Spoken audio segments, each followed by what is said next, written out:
माँ संतोषी की जय। संतोषी माता का व्रत शुक्रवार के दिन किया जाता है। शुक्रवार का यह दिन संतोषी माँ को बेहद प्रिय है।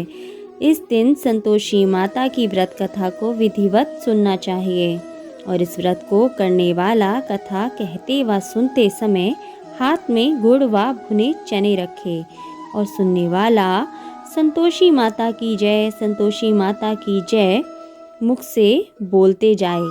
कथा से पहले कलश को जल से भरे, उसके ऊपर गुड़ चने से भरा कटोरा रखे और कथा समाप्त होने और आरती होने के बाद हाथ का गुड़ चना गौ माता को खिला दें और कलश में रखा हुआ गुड़ चना सबको प्रसाद के रूप में बांट दें।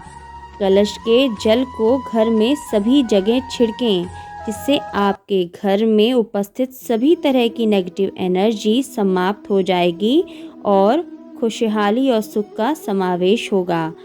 और बचा हुआ जल तुलसी की क्यारी में डाल दें। व्रत के उद्यापन में मूंगदाल पूड़ी, खीर, चने की दाल नैवेद्य रखें। घी का दीपक जलाकर संतोषी माता की जय जयकारा बोल नारियल फोड़ें। इस दिन घर में कोई भी ना खटाई खाए और ना ही किसी दूसरे को आप खाने को दें। इस दिन 8 लड़कों को भोजन कराएं। देवर, जेठ, घर परिवार के अगर लड़के आपको आसानी से मिल जाते हैं और दूसरों को ना बुलाएं। कुटुंब में ना मिलें तो ब्राह्मणों के, रिश्तेदारों के या पड़ोसियों के लड़कों को बुला लें, लेकिन उन्हें खटाई की कोई भी वस्तु ना दें तथा भोजन कराकर यथाशक्ति दक्षिणा दें। आइए संतोषी माता की व्रत कथा को सुनते हैं। एक बुढ़िया थी, उसके 7 पुत्र थे। 6 कमाने वाले थे और एक निकम्मा था। बुढ़िया 6 पुत्रों की रसोई बनाती, भोजन कराती और पीछे से जो भी कुछ बचता सो 7वें को दे देती थी।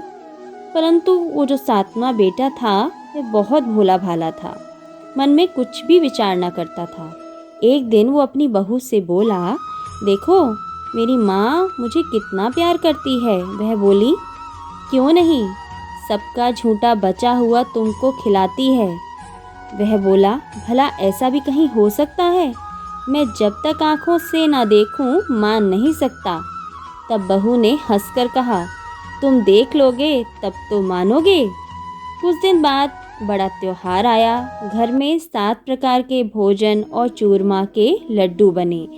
वह जांचने को सिर दर्द का बहाना बनाकर पतला कपड़ा सिर पर ओढ़कर रसोई घर में गया और वहीं सो गया और छोटे कपड़े में से सब कुछ देखता रहा। 6 भाई भोजन करने आए। उसने देखा कि माँ ने उनके लिए सुंदर सुंदर आसन बिछाए हैं, 7 प्रकार की रसोई भी परोसी है और वह आग्रह करके सभी को जिमाती है। वह चुपचाप देखता रहा। 6 भाई भोजन कर उठे तब माता ने उनकी झूठी थालियों में से लड्डुओं के टुकड़ों को उठाया और एक लड्डू बना दिया। झूठन साफ कर कर बुढ़िया माँ ने पुकारा, उठो बेटा, 6 भाई भोजन करके गए, अब तू ही बाकी है, उठ ना, कब खाएगा? वह बेटा ये सब देखकर दुखी था, तो दुखी मन से बोला कि माँ मुझे भोजन नहीं करना, मैं परदेश जा रहा हूँ। माता ने कहा, कल जाता हो तो आज ही जा। वह बोला, हाँ हाँ आज ही जा रहा हूँ। यह कहकर वह घर से निकल गया। चलते समय उसे बहू की याद आई। वह गौशाला में उपले थाप रही थी। वहीं जाकर उससे बोला, हम जावें परदेश को, आवेंगे कुछ काल, तुम रहियो संतोष से धर्म आपनो पाल। वह बोली, जाओ पिया आनंद से हमरू सोच हटाए, राम भरोसे हम रहें, ईश्वर तुम्हें सहाय। देख निशानी आपकी, देख धरूं मैं धीर, सुधि हमरी मति विसारियो, रखियो मन गंभीर। यह सुनकर वह बोला, मेरे पास तो कुछ नहीं, यह अंगूठी है, सो ले और अपनी कुछ निशानी भी तो मुझे दे। तब वह बहू बोली, मेरे पास भी क्या है, ये गोबर भरा हाथ है। ये कहकर उसकी पीठ में गोबर के हाथ की थाप मार दी। वह चल दिया। चलते चलते दूर देश में पहुंचा। वहां पर एक साहूकार की दुकान थी। वहां जाकर कहने लगा, भाई मुझे नौकरी पर रख लो। साहूकार को ज़रूरत भी थी, बोला, रह जा। लड़के ने पूछा, पैसे क्या दोगे? साहूकार ने कहा, काम देखकर दाम मिलेंगे। तब उसने साहूकार की नौकरी कर ली। वह सवेरे 7 बजे से रात तक नौकरी बजाने लगा।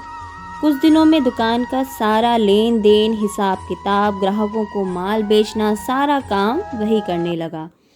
साहूकार के कुल 7-8 नौकर थे। वे सब चक्कर खाने लगे कि यह तो बहुत होशियार बन गया है। सेठ ने भी उस लड़के का काम देखा और 3 महीने में ही उसे आधे मुनाफे का साझीदार बना लिया। इस तरह सेठ 12 वर्ष में ही नामी सेठ बन गया और अपना सारा कारोबार उस लड़के पर छोड़कर बाहर चला गया। अब बहू पर क्या बीती सो सुनो। सास ससुर उसे दुख देने लगे। सारी गृहस्थी का काम करके उसे लकड़ी लेने जंगल में भेजते। इस बीच घर की रोटियों के आटे से जो भी भूसी निकलती उसकी रोटी बनाकर रख दी जाती और फूटे नारियल के खोपरे में पानी।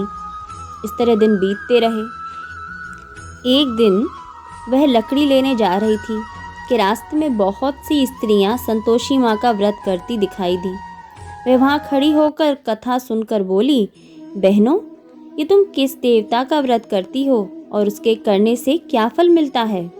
इस व्रत करने की क्या विधि है? यदि तुम अपने व्रत का विधान मुझे समझाकर कहोगी तो मैं तुम्हारा एहसान मानूंगी।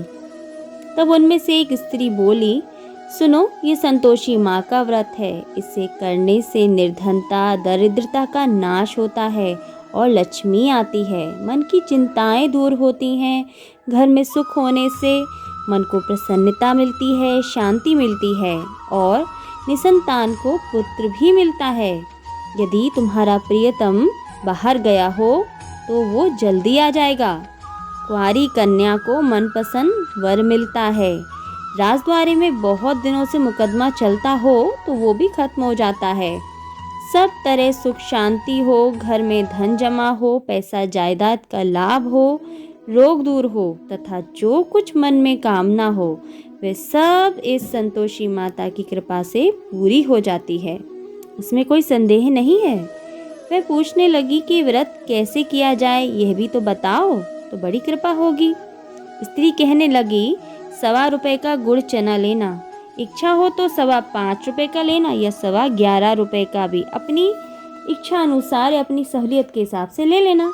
बिना परेशानी, श्रद्धा और प्रेम से जितना बन सके सवाया लेना। 1.25 रुपये से 5.25 रुपये और इससे भी ज़्यादा शक्ति और भक्ति के अनुसार ले लेना। हर शुक्रवार को निराहार रहना, कथा कहना सुनना, इसके बीच क्रम टूटे नहीं, लगातार नियम पालन करना। सुनने वाला कोई ना मिले तो घी का दीपक जलाकर उसके सामने जल के पात्र को रखकर कथा कहना, परंतु नियम ना टूटे। जब तक कार्य सिद्ध ना हो नियम पालन करना और कार्य सिद्ध हो जाने पर ही व्रत का उद्यापन करना। 3 मास में माता फल पूरा करती है। यदि किसी के खोटे ग्रह हों तो भी माता 1 वर्ष में अवश्य कार्य को सिद्ध करती हैं। कार्य सिद्ध होने पर ही उद्यापन करना, बीच में नहीं। और उद्यापन में 2.5 सेर आटे का खाजा तथा इसी परिमाण से खीर तथा चने की दाल करना। 8 लड़कों को भोजन कराना। जहाँ तक मिले देवर, जेठ, भाई, बंधु, घर परिवार के लड़के ही लेना। ना मिले तो रिश्तेदारों और पड़ोसियों के लड़कों को बुला लेना, उन्हें भोजन करा देना। यथाशक्ति दक्षिणा दे माता का नियम पूरा करना। उस दिन घर में कोई खटाई ना खाए, ये ध्यान रखना। यह सुनकर बुढ़िया के लड़के की बहू चल दी। रास्ते में लकड़ी के बोझ को बेच दिया और उन पैसों से गुड़ चना ले माता के व्रत की तैयारी कर आगे चली। सामने मंदिर देख पूछने लगी कि यह मंदिर किसका है। सब कहने लगे संतोषी माँ का मंदिर है। यह सुन माता के मंदिर में जा माता के चरणों में लौटने लगी। दीन होकर विनती करने लगी कि माँ, मैं निपट मूर्ख हूँ, व्रत के नियम कुछ नहीं जानती, मैं बहुत दुखी हूँ।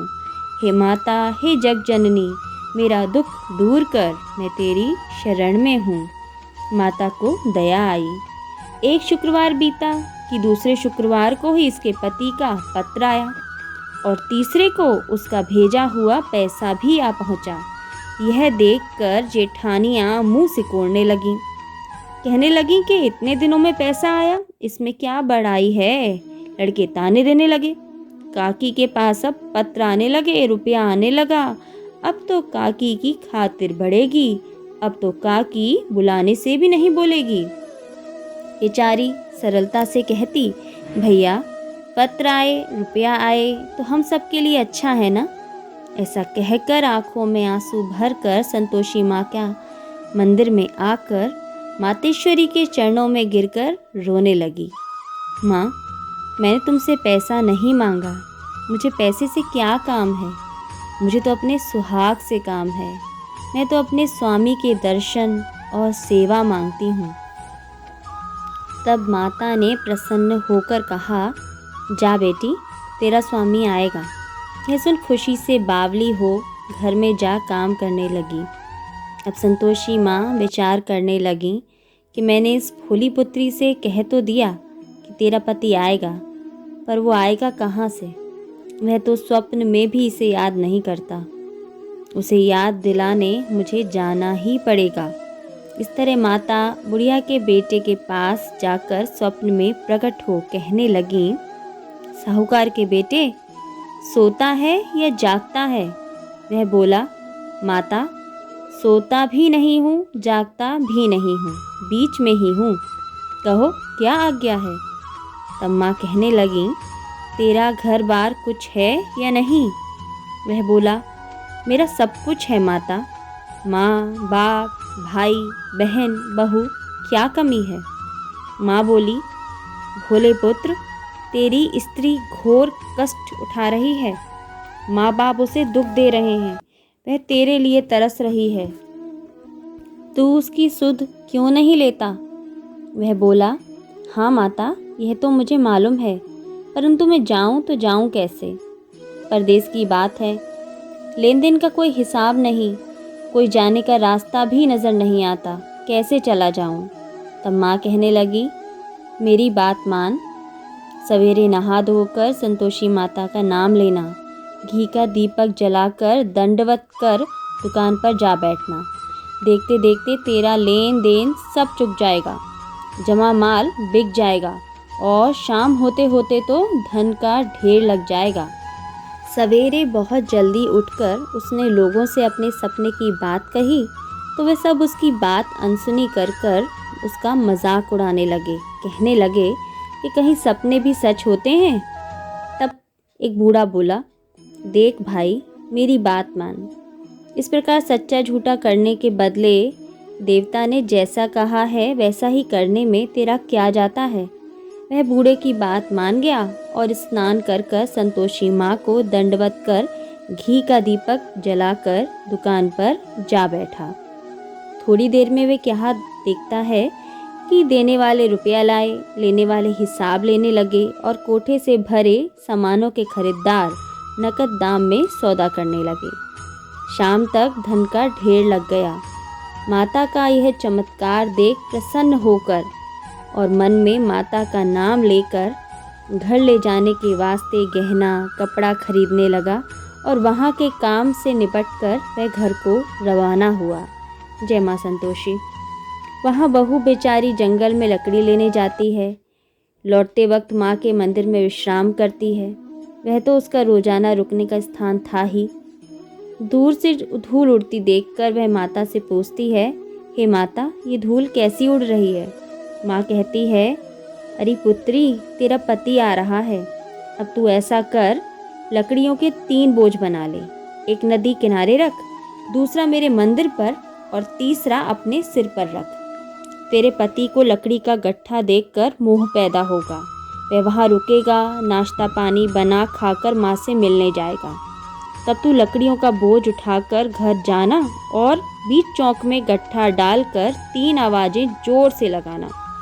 लो सासू जी, लकड़ियों का गट्ठा लो, भूसी की रोटी दो और नारियल के खोपरे में पानी दो।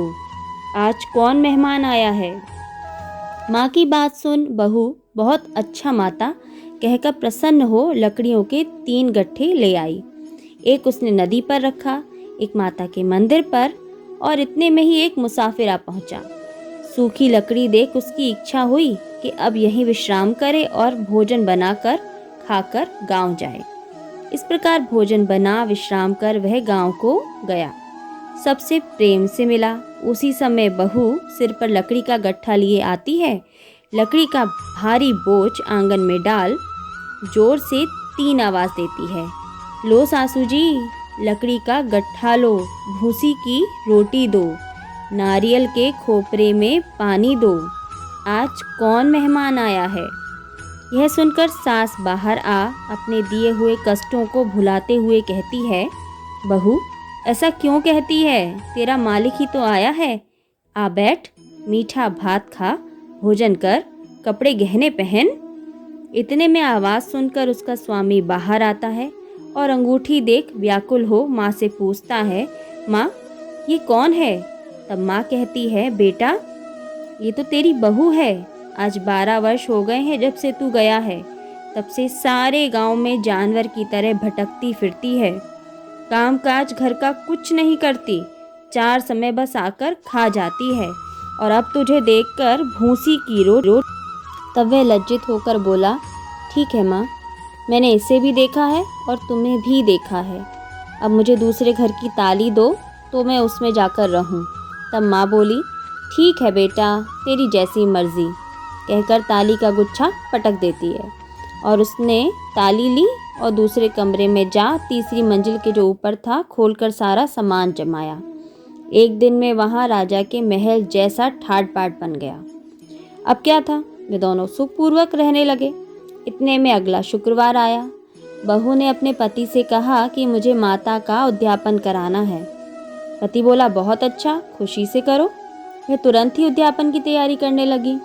जेठ के लड़कों को भोजन के लिए कहने गई। उसने मंजूर किया, परंतु पीछे जेठानी अपने बच्चों को सिखलाती है, देखो रे, भोजन के समय सब लोग खटाई मांगना, जिससे उसका उद्यापन पूरा ना हो। लड़के जीमने आए, खीर पेट भर कर खाई, परंतु याद आते ही कहने लगे, अब हमें ना कुछ खटाई दो, खीर खाना हमें ना भाता नहीं है। अरे देखकर बहुत अरुचि हो रही है। तब बहू कहने लगी, खटाई किसी को नहीं दी जाएगी, यह तो संतोषी माता का प्रसाद है। तब लड़के तुरंत उठ खड़े हुए, बोले, पैसा लाओ। बहू थी भोली, कुछ जानती नहीं थी, सो उसने पैसे दे दिए और लड़के उसी समय जाकर उस पैसे से इमली लाकर खाने लगे।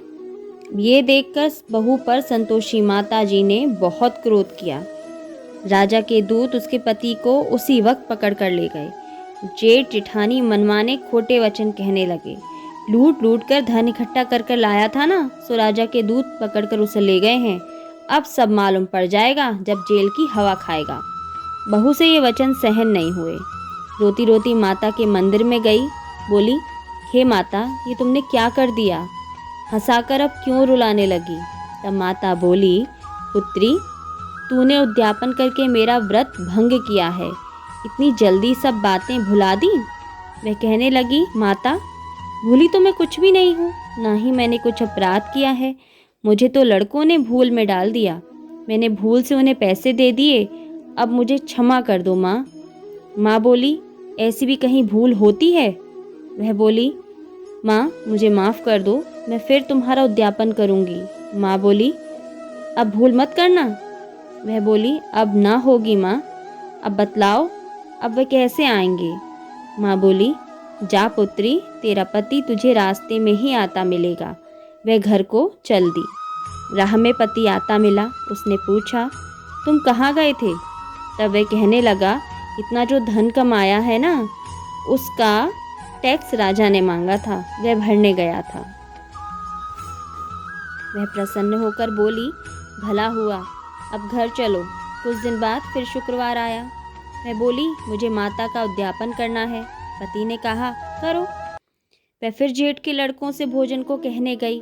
जेठानी ने 1-2 बातें सुनाई और लड़कों को सिखा दिया कि तुम पहले ही खटाई मांगना।